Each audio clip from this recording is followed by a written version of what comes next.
Welcome you all. आइए सभी दोस्तों का स्वागत है हमारे YouTube channel target with Suresh बौद्ध। तो जैसा कि हमने आप सभी से वादा किया था कि हम अपनी नेक्स्ट वीडियो में बात करेंगे एनिमल्स में होने वाली बीमारियों के बारे में। जैसा कि पिछले कुछ पेपर्स का अगर हम पैटर्न देखते हैं तो 2 से 3 मार्क्स का बीमारियों के ऊपर पूछा जाता है। तो इसलिए इस वीडियो को ध्यान से देखें और लगातार यूट्यूब चैनल पे हमारे बने रहे। और अब हम चलते हैं एनिमल्स की बीमारियों के बारे में। आप लोगों का ज़्यादा वक्त ना लेते हुए सीधे बात करेंगे एनिमल डिजीज़ के ऊपर। सबसे पहले बात आती है कि एक डिजीज़ और रोग क्या होता है। यदि हम बात करें अ डिसऑर्डर और इनकरेक्टली फंक्शनिंग ऑर्गन, जब बॉडी का कोई भी हिस्सा गलत काम करने लग जाए अपने नॉर्मल काम से, चाहे वो छोटा पार्ट हो या उसकी स्ट्रक्चर में कोई कमी हो, और या फिर बॉडी का कोई सिस्टम जैसे सांस लेने का सिस्टम, डाइजेशन का सिस्टम, किसी भी चीज़ में कोई भी कमी आने से उत्पन्न दिक्कत को ही हम बीमारी कहते हैं। ठीक है। तो जैसे बीमारियों को बहुत छोटी छोटी कैटेगरीज में बांटा गया है। बैक्टीरिया से होने वाली, विषाणु से होने वाली, प्रोटोजोआ से होने वाली, और जैसे इंजरी हो गए, बहुत सारी चीज़ें होती है जिस तरीके से एनिमल्स को चोट पहुंच सकती है, बीमारियां हो सकती है। तो हम एक एक करके इन सब के बारे में बात करेंगे। तो चलिए हम स्टार्ट करते हैं बैक्टीरियल बीमारियों के साथ। और हमारी सबसे पहली बैक्टीरिया से होने वाली बीमारी है एंथ्रेक्स। एंथ्रेक्स को करने वाला बैक्टीरिया एंथ्रेक्स बैसिली होता है। और जब हम बात करेंगे एंथ्रेक्स के बाद हमारी नेक्स्ट बीमारी है हेमरेजिक सेप्टिसीमिया। हेमरेजिक सेप्टिसीमिया भी बैक्टीरिया से होने वाली बीमारी है। इसको हिंदी में गला घोटू कहते हैं। तीसरी बीमारी है लंगड़िया रोग, जिसके बारे में बात करेंगे। फिर हम थैलेला रोग के ऊपर बात करेंगे। थैलेला रोग सिर्फ बैक्टीरिया से ही नहीं होता, यह विषाणु, प्रोटोजोआ, केमिकल, इंजरी, इसकी बहुत सारी वजह हो सकती है। यहाँ पे सिर्फ इसको ताकि ये याद रह जाए इसीलिए इसको इस कैटेगरी में रखा गया है। उसके बाद हमारा दूसरा है 5th नंबर पे लेफ्ट हैंड साइड पे जॉनीज डिजीज़। ये भी बैक्टीरिया से होती है। ये आप इसको देख सकते हो कि जैसे एनिमल्स में टीबी होता है, ट्यूबरकुलोसिस, ये उसी के जैसी बीमारी होती है। ये भी माइकोबैक्टीरियम पैरा ट्यूबरकुलोसिस से होता है, जो कि एक बैक्टीरिया है। उसके बाद हम बात करेंगे घोड़ों की एक बीमारी गलैंडर्स के बारे में। और इसके बाद ही घोड़ों में एक और बीमारी है बैक्टीरिया से होने वाली, उसके विषय में भी बात करेंगे। और ध्यानपूर्वक सुनते रहिए और हमारे साथ बने रहिए हमारे यूट्यूब चैनल पे। विषाणु से होने वाली बीमारियां जैसे कि खुरपका एवं मुंहपका, FMD, जिसको फुट एंड माउथ डिजीज़ बोला जाता है, इसके बारे में बात करेंगे। छोटे जानवरों जैसे कि भेड़, बकरी, इनमें PPR नाम की बीमारी होती है। ये क्या है इसके बारे में भी विस्तार से बताएंगे। और रेबीज़, जो कि डॉग्स में, एनिमल्स में, इंसानों में किसी को भी हो सकती है, ये भी बहुत इंपॉर्टेंट टॉपिक है, इसके बारे में भी विस्तार से बात करेंगे। फिर आती है रानीखेत डिजीज़। रानीखेत डिजीज़ जो है पोल्ट्री, मुर्गियों में होने वाला मुख्य रोग है इंडिया में, और इससे बहुत ज़्यादा इकोनॉमिकल लॉसेज होते हैं हमारे देश में, क्योंकि एक बार ये बीमारी आ जाती है तो पूरे के पूरा हर्ड मीन्स कि जितने भी वहाँ पे चिड़िया है, मुर्गियाँ हैं, उन सबको ये अफेक्ट करेगी। और मॉर्टेलिटी यानी कि डेथ रेट बहुत ज़्यादा होता है, तो इसलिए इसके बारे में भी बात करेंगे। फिर आता है कुछ इन्फेक्शन जैसे कि कॉक्सीडियोसिस, ये एक पैरासाइट है और कॉक्सीडिया से होती है कॉक्सीडियोसिस। ये भी पोल्ट्री में होती है, लार्ज एनिमल में भी हो सकता है। फिर उसके बाद करेंगे फबेसिया के ऊपर बात, जिसको रेड वाटर डिजीज़ बोलते हैं। ये गाय भैंस में होता है, घोड़े में भी होता है। इसके बारे में भी विस्तार से बात करना ज़रूरी है, क्योंकि आप लोगों ने देखा होगा कि पशु लाल रंग का पेशाब कर रहा है और उसको बहुत ज़्यादा बुखार है, तो वह मुख्यतः इस बीमारी के लक्षण होते हैं। उसके बाद तीसरी बीमारी जो हम पैरासाइट्स में कवर करेंगे, सर्रा। सर्रा ये भी ट्रिपेनोसोमा इवेंसाई एक टाइप का प्रोटोजोअन है, प्रोटोजोअन यानी कि खून में रहने वाला प्रोटोजोआ। इसके द्वारा होने वाले रोग को भी हम बहुत अच्छे से बात करेंगे। उसके बाद है थिलेरिया एनुलाटा नाम के इससे होने वाली बीमारी, जो कि लार्ज एनिमल्स में होती हैं। इसके विषय में भी हम मुख्यतः बात करेंगे, तो बने रहिए हमारे साथ। फिर उसके बाद हम कुछ ऐसी बीमारियों के बारे में बात करेंगे जो इन्फेक्शन से नहीं होती, जैसे कि कुछ कुपोषण से हो सकती है, किसी चीज़ की कमी से, कैल्शियम की कमी से होने वाला रोग, जैसे पशुओं में बच्चा फंस गया जिसको डिस्टोकिया बोलते हैं। डिस्टोकिया वर्ड याद रखिएगा। डिस्टोकिया का मतलब होता है एनिमल्स में क्या बोलते हैं, बच्चे के पैदा होने में दिक्कत होना, उसको डिस्टोकिया बोलते हैं। फिर अबॉर्शन के बारे में बात करेंगे कि आखिर गर्भपात कैसे होता है। घोड़ों में एक मुख्य बीमारी होती है कोलिक। कोलिक शब्द का मतलब होता है पेट दर्द बेसिकली, पर घोड़ों में ये मुख्य बीमारी है। बहुत ज़्यादा घोड़े हर साल इससे मरते हैं। ये एक मैनेजमेंटल डिजीज़ है, यानी कि जब घोड़े का रख रखाव अच्छा नहीं होता, ये उससे होने वाली बीमारी है। इसके बारे में थोड़ा सा बात करेंगे। तो इस तरह से हम हर फील्ड को धीरे धीरे कवर करेंगे, तो रुके रहिए हमारे साथ, कहीं मत जाइएगा।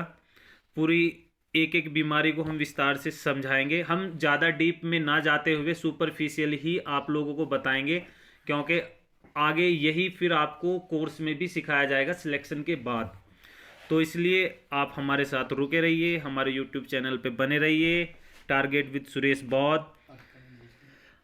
धन्यवाद दोस्तों, वीडियो को आखिर तक देखिएगा और अपने नोट्स बनाते रहिए लगातार हमारे साथ। तो सबसे पहली मुख्य बीमारी जो कि वायरस से होती है वह है खुरपका मुंहपका रोग, जिसको इंग्लिश में फुट एंड माउथ डिजीज़ बोला जाता है, और हमारे हिली रीजन में लोकल भाषा में इसको खुरिया बोलते हैं। यह एक वायरस से होता है जो कि पिकॉर्ना वायरस है। पिकॉर्ना विरिडेई फैमिली है, और इस वायरस का नाम होता है एप्थस वायरस। एप्थस वायरस लिख लीजिए। इसीलिए इस बीमारी को एप्थस फीवर भी बोलते हैं। अब बात चलती है कि बीमारी कैसे फैलती है, इसका संचारण कैसे होता है। तो उन सब बीमारियों के, जैसे कि हम बात करते हैं एप्थस की, तो एप्थस कैसे होता है। एप्थस वायरस, तो कैसे ये बीमारी फैलती है। यह बीमारी एक पशु से दूसरे पशु के संपर्क में आने से, यानी कि जो पशु बीमार है उसके किसी हेल्दी एनिमल के संपर्क में आने से यह बीमारी उस पशु को भी लग सकती है।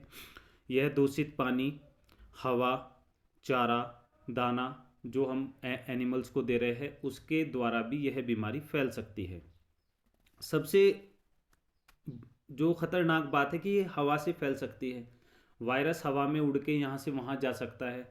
तो जब कभी भी ऐसा नहीं होता कि ये बीमारी एक एनिमल को हो, रिमेंबर, इसीलिए ये बहुत ज़रूरी है कि ये एक साथ बहुत सारे एनिमल्स में होती है। और इन बीमारियों के लिए, खुरपका मुंहपका बीमारी के लिए एक दो बीमारी और है इनके साथ, जैसे HS के लिए और BQ के लिए अभी आगे बताएंगे, हेमरेजिक सेप्टिसीमिया, गलगोटू, इन सब के लिए सरकार की ओर से वैक्सीनेशन भी करवाया जाता है इन बीमारियों को कंट्रोल करने के लिए। तो अब बात करते हैं कि ये किन किन एनिमल्स में हो सकता है, कौन कौन से पशु इससे प्रभावित हो सकते हैं। गाय, भैंस, भेड़, बकरी, हिरन, ये देखिए ये वाइल्ड एनिमल्स में भी हो सकता है। जैसे कि हम जंगल में रहते हैं तो जंगल से भी ये बीमारी हमारे एनिमल्स में आ सकती है, और हमारे एनिमल्स इसे जंगल में जब वो चरने जाते हैं वहाँ पे भी छोड़ सकते हैं। तो इसलिए ये बहुत ही कंसर्न की बीमारी है। इसके विषय में सवाल पूछा जा सकता है, तो इस बीमारी को ढंग से याद रखें। इसका नाम है खुरपका मुंहपका रोग, FMD foot and mouth disease, और खुरिया जो कि एक वायरस से होता है, पिकोरना वायरस और एप्थस वायरस। ठीक है। तो अब बात के इस बीमारी के लिए यदि मैं आपको बताऊं कि किन एनिमल्स में हो सकती है, यह एक इंग्लिश का टर्म है कि वह पशु जो कि क्लोवन फुटेड, इसका मतलब होता है जिसके बीच में दो अंगूठे होते हैं पाँव में। इस तरह से यदि हम एनिमल्स के पाँव को बनाएं ऐसे, तो जिनका पाँव इस तरह होता है, ये क्लोवन फुटेड होता है, इसको क्लोवन फुटेड बोलते हैं। इन एनिमल्स में ही यह बीमारी होती है। जैसे कि घोड़े का पाँव आगे से गोल होता है ऐसे, घोड़े के पाँव में नहीं होती है ये फुट एंड माउथ डिजीज़। तो अब हम आगे चलेंगे, इसके लक्षण क्या है। लक्षण के तौर पे ये होता है कि एनिमल खाना छोड़ देगा। ये तो हर बीमारी में होता है कि वो डिप्रेशन में है, साइड में खड़ा है, कुछ खाता नहीं है, कुछ पीता नहीं है। एनिमल ओनर आएगा कि मेरा एनिमल कुछ नहीं खा रहा। क्योंकि स्टार्टिंग में क्या होता है, इस बीमारी में 104 से लेके 105 तक फीवर आता है।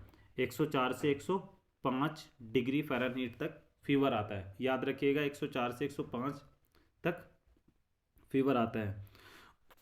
उसके बाद मुंह, खुर एवं थनों पर छाले हो जाते हैं। मुंह, खुर एवं थनों पे छाले हो जाते हैं, ये देखिए छाले आएंगे। ठीक है। और अधिक मात्रा में लार गिराएगा एनिमल। पशु खाने तथा चलने में असमर्थ हो जाता है, क्योंकि जो छाले आते हैं वो उसके पैरों के दोनों खुरों के बीच में छाले आते हैं, इसीलिए इसको खुरिया भी बोलते हैं लोकल भाषा में, क्योंकि खुरों के बीच में छाले आ जाते हैं। चलिए, इस बीमारी से संबंधित फोटोज़ हम आपको दिखा रहे हैं। आप स्क्रीन पे देख सकते हो कि किस तरह से एनिमल्स के जो ये है, ये देखिए, ये खुरों के बीच में यहाँ पे सारे में वो हुआ है, रेडनेस हुई है। ये छाले हैं जो फूट चुके हैं, और ये अंदर की जो मसल्स है वो विजिबल है इस वीडियो में। ठीक है। ऐसे ही यदि हम मुंह में देखें, आप देख सकते हैं एनिमल्स का ये नीचे वाला होंठ है, लिप्स है, इसमें छाले हैं।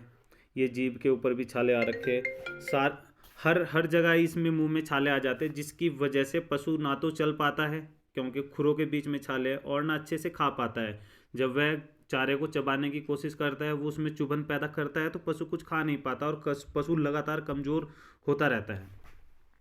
यह बीमारी भले ही पशु की जान ना ले, पर उसको इतना कमज़ोर कर देती है कि वह उसकी जो रिप्रोडक्शन पावर है, जो उत्पादन क्षमता है, वह बहुत ज़्यादा अफेक्ट हो जाती है।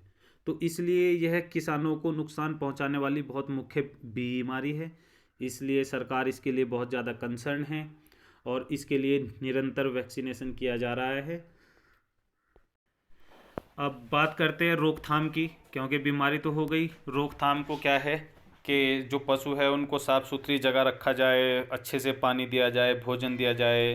बाहर से आए गए खरीदे गए नए पशुओं को 10 से 15 दिन तक अलग रखा जाए। ये बहुत ज़रूरी पॉइंट है। यदि कोई एनिमल ख़रीद के लाता है, जैसे कि आजकल कोरोना वायरस की महामारी फैली हुई है, तो हम इंसानों को भी 15 डेज़ के लिए क्वारंटीन कर रहे हैं। हम जैसे कोई नया पशु खरीद के लाते हैं तो उसको भी हम अपने पहले से जो घर में पशु है उन पशुओं से अलग रख के किसी एक एकांत जगह पर रख के क्वारंटीन कर सकते हैं। 40 डेज़ तक क्वारंटीन कर सकते हैं बहुत सारी बीमारियों को देखने के लिए कि इसमें ये बीमारी है या नहीं। यदि ये है बीमारी है तो फिर हम लोगों को अकॉर्डिंगली एक्शन लेना चाहिए। और फिर बात करते हैं कि इसका टीकाकरण होता है। एफएमडी वैक्सीन से वर्ष में 2 बार टीकाकरण अवश्य कराएं, जो कि भारत सरकार की ओर से फ्री में किया जा रहा है। कई साल से यह FMDCP foot and mouth disease control programme Bharat सरकार द्वारा पूरे हिंदुस्तान में चलाया जा रहा है, इस बीमारी को हिंदुस्तान से निकालने के लिए।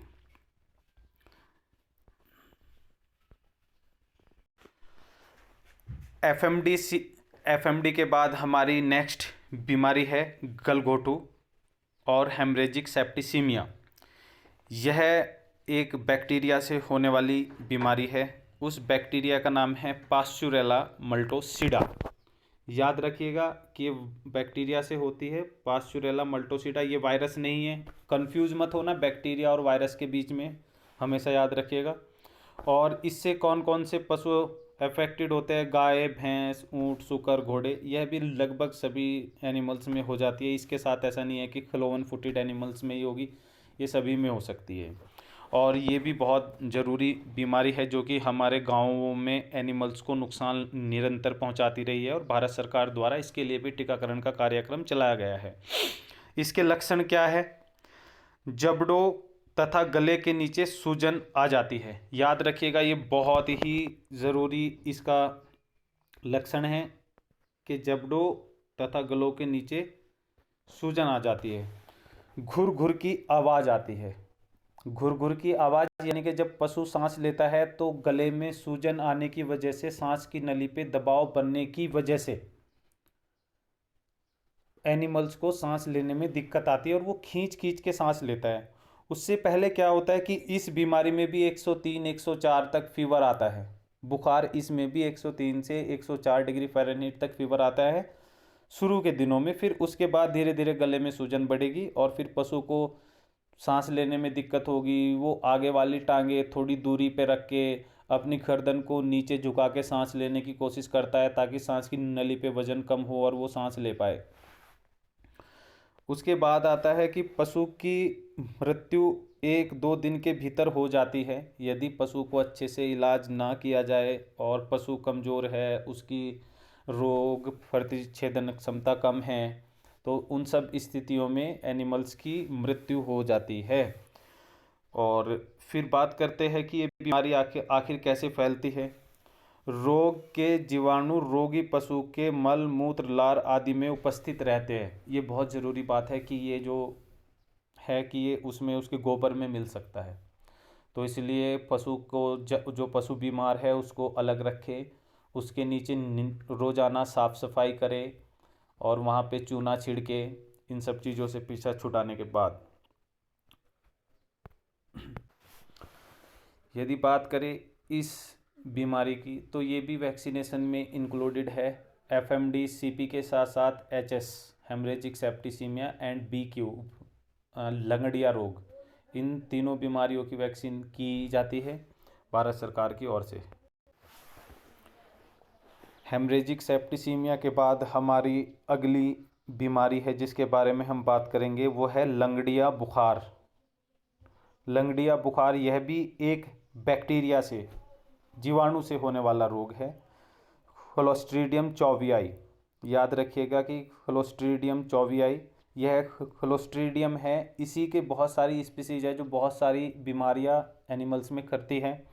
तो खाली क्लोस्ट्रीडियम याद मत रखिएगा, चौवियाई भी याद रखिएगा इसको, क्योंकि क्लोस्ट्रीडियम ही फैमिली है जिससे कि आपके यहाँ टेटनस होता है, सीप एंड गोट में एंटेरोटॉक्सीमिया होता है, बहुत सारी बीमारियां होती है इससे। तो याद रखिए इसकी इटियोलॉजी के क्लोस्ट्रीडियम चौवियाई से लंगड़िया बुखार होता है। कौन कौन से पशु इससे अफेक्टेड होते हैं? वो है गाय, भैंस, भेड़, बकरी, घोड़ा इत्यादि।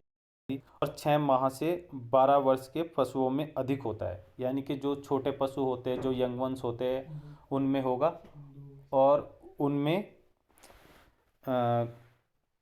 उनको मार सकता है। यह 6 माह से 2 वर्ष के पशु है।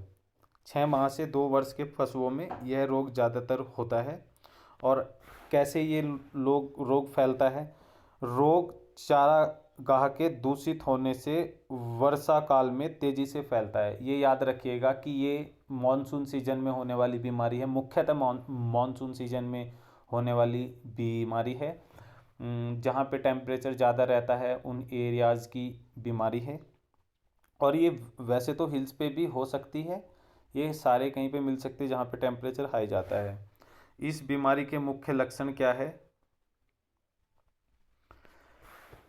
ये पैरों में लंगड़ाहट शुरू होती है, साथ ही साथ जांघ यानी कि थाइज, कंधा, गर्दन तथा घुटनों पे सूजन आ जाती है। सूजन आने की वजह से वहाँ पे एनिमल्स को पेन होगा, चलने फिरने में असमर्थता होगी, चलते हुए लंगड़ाएगा, इसीलिए इसको लंगड़िया रोग कहते हैं। इसमें जो एनिमल्स की जो मांसपेशियाँ होती है, जो मसल्स होती है, उसमें सूजन आ जाती है इस बैक्टीरिया के इन्फेक्शन की वजह से।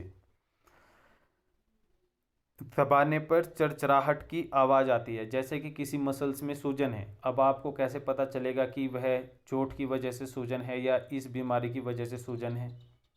तो उसमें आप उस क्षेत्र को, जो उस एरिया को, उस मसल को जब दबाएंगे तो वहाँ पे चरचराहट की आवाज़ आती है। यह इसका एक बहुत ही मुख्य लक्षण है कि दबाने पे चरचराहट की आवाज़ आती है। इस बीमारी में भी फीवर 106 से 108 डिग्री फ़ारेनहीट तक पहुंच सकता है। अंत में बुखार कम होने से रोगी पशु 12 से 18 घंटे में मर जाता है। तो ये भी एक बहुत ही सीरियस बीमारी है। यदि इसको इलाज ना किया जाए तो हमारे किसान भाइयों को बहुत नुकसान हो सकता है। छोटे पशु 24 से 48 घंटे के अंदर मर जाते हैं। 2-5 दिन में लक्षण तथा मृत्यु दर 85% तक होती है। 85% मृत्यु दर का मतलब है कि यदि 100 एनिमल में यह बीमारी हुई है, अगर आप इलाज नहीं करोगे तो 85% तो मरेंगे। इवन के कुछ तो सीवियर इन्फेक्शन होने पे इलाज होते हुए भी मर जाते हैं। तो इसलिए इसकी रोकथाम भी बहुत ज़रूरी है। और रोकथाम के लिए 6 माह के ऊपर के पशुओं को वर्ष में एक बार टीकाकरण अवश्य करवाएं। यह भी भारत सरकार की ओर से किया जाता है, या आप अपनी वैक्सीन खरीद के भी अपने पशुओं में टीकाकरण कर सकते हैं। तो दोस्तों, आज की वीडियो आपको कैसे लगी कमेंट बॉक्स में जाके कमेंट करिएगा और बताइएगा कि जितने भी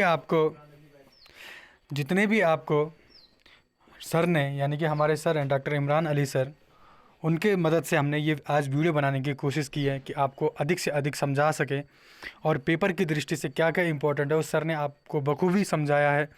और तो फ्रेंड्स, आपको करना क्या है, जितने भी हमने ये डिजीज़, आज हमने 3 डिजीज़ इंपॉर्टेंट यानी कि महत्वपूर्ण डिजीज़ जो है जिनसे क्वेश्चन बनते हैं, वो डिजीज़ आज आपके लिए कवर की है। जब नेक्स्ट वीडियो करेंगे, नेक्स्ट वीडियो में भी इससे आगे की सीरीज़ चलाएंगे, और यानी कि 2-3 पार्ट, यानी कि आज फर्स्ट पार्ट है तो पार्ट सेकंड, पार्ट थर्ड तक इसको डिजीज़ को, चैप्टर को कंप्लीट कर देंगे। आप अपने नोट्स को उठाइएगा, नोट्स में अपने प्रॉपर वे में इस डिजीज़ के बारे में लिख लीजिएगा, ठीक है।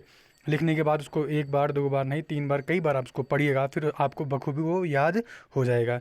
और हमारे सर का चैनल, अगर आपको एनिमल हस्बेंड्री संबंधित कुछ भी दिक्कत आती है, कुछ भी समस्याएं आती है, तो आप हमारे सर का जो चैनल है डॉक्टर इमरान अली वेट करके, मैं डिस्क्रिप्शन बॉक्स में उनका लिंक डाल दूंगा, आप वहां जाके सर से कुछ भी क्वेश्चन पूछ सकते हैं। बशर्ते एलयू के लिए क्या करना है आपको, एलयू एग्ज़ाम के लिए कि जो इनकी क्या इटियोलॉजी है उनको याद करिएगा, जो इम्पोर्टेंट डिजीज़ है उसकी इटियोलॉजी याद करिएगा, यानी कि कारा के कौन कौन से होते हैं, ठीक है। और एफएमडी में ज़्यादा फोकस करिएगा, ठीक है।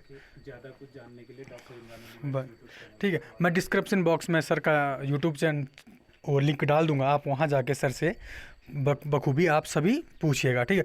आज की वीडियो कैसे लगी कमेंट बॉक्स में जाके कमेंट करिएगा, और वीडियो को अधिक से अधिक शेयर करेगा, वहाँ तक वीडियो को पहुँचाने की कोशिश करिएगा जिसको सही प्रॉपर गाइडलाइंस नहीं मिल पाती है। मैं हमेशा आपको बोलता हूँ चैनल को अधिक से अधिक शेयर करिएगा, ठीक है।